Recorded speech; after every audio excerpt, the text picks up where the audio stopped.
A story from the subreddit Scary Stories. I lost my leg in Vietnam. I don't know how I got it back.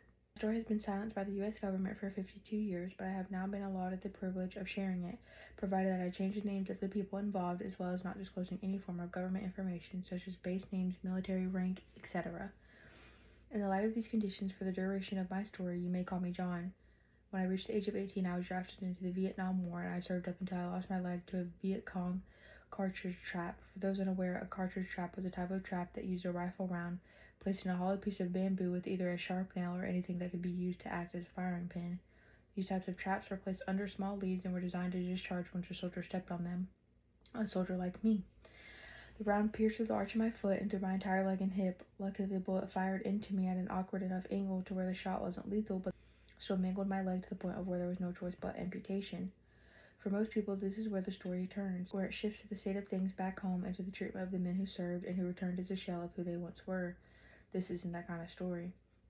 Due to the earlier stated conditions, I must now state that I am not allowed to tell you which evacuation hospital I was recovering in, but I am allowed to at least tell you that I was in one. During my recovery, I was in a bed situated next to someone who would be referred to as David.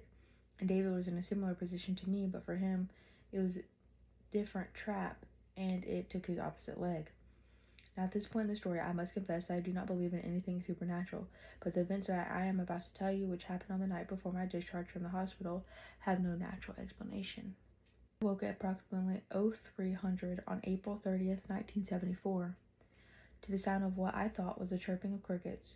I would have gone back to sleep if not for the fact that I distinctly noticed that David wasn't making any noise.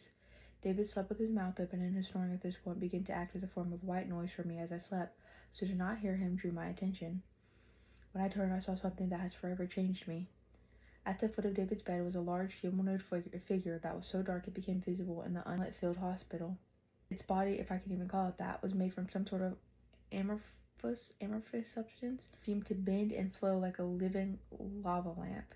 It had tentacle-like appendages which seemed to grow and shrink at will. At the moment I turned, it had what you might call its hand wrapped around David's mouth and head, silencing him. It was making a chirping sound.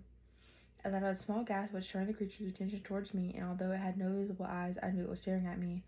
It stared at me for what felt like an eternity, and then it moved forward. In a quarter of a second, it moved from where it was to directly on top of me, and began to more closely scan my body up and down, up and down.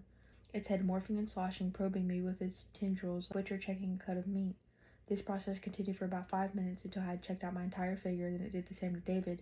When it finished with him, it let out what I can only describe as a hissing sound, like that of a cobra, and turned back to